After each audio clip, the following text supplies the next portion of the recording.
Après 3 vidéos sans prétention sur la question Dieu existe-t-il, j'aimerais te proposer 3 vidéos sur un homme dont les chrétiens assurent qu'il est Dieu. Je te propose donc un petit jeu, qui est-ce? En 2 temps, celui de la question, celui de la réponse. Si la question qui est Jésus a été posée, c'est qu'il y a un mystère. D'abord, l'intéressé lui-même la pose. Qui suis-je au dire des gens? Ils lui répondirent, pour les uns tu es Élie, pour d'autres Jean-Baptiste, pour d'autres un prophète. Mais pour vous, dit-il, qui suis-je? Ensuite, la question est posée par tout le monde. Jean le Baptiste, son cousin, es-tu le Messie, celui qui doit venir, ou devons-nous en attendre un autre? Les Juifs qui s'opposent à lui vont lui dire, mais qui prétends-tu être? Es-tu le Christ, le Fils du Dieu vivant?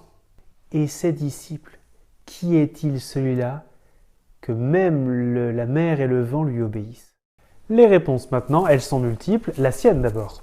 Sur sa royauté, tu l'as dit, je le suis. Sur sa messianité, je vous l'ai dit. Sur sa divinité, tu prétends être Dieu. Et cette conviction l'habite depuis très jeune, puisqu'à 12 ans au temple, il ne va pas parler de notre Père, mais de mon Père. Bien d'autres avaient prétendu avant lui être le Messie. Mais lui, il va beaucoup plus loin et il enfonce le clou en citant Daniel 7. « Et vous verrez venir le Fils de l'homme sur les nuées du ciel », qui est un attribut divin, à la droite de la puissance de Dieu, c'est-à-dire égal à Dieu. Il appelait encore Dieu son propre Père, se faisant l'égal de Dieu. Jean 5, 18. Littéralement, si on traduit, il l'appelle Papa chéri, à une époque où on ne prononce jamais le nom de Dieu.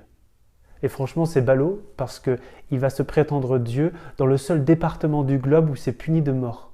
Il y a maintenant la réponse des autres. Pierre reconnaît sa messianité. « Tu es le Christ, le Fils du Dieu vivant ». Les foules du dimanche des rameaux vont acclamer sa royauté et Pilate l'écrira en 3 langues. Quant à sa divinité, il se laissera adorer, lui qui a rappelé « Tu n'adoreras que Dieu seul ». Saint Thomas, son apôtre dont nous avons parlé dimanche, il s'agenouille et dit « Mon Seigneur et mon Dieu ».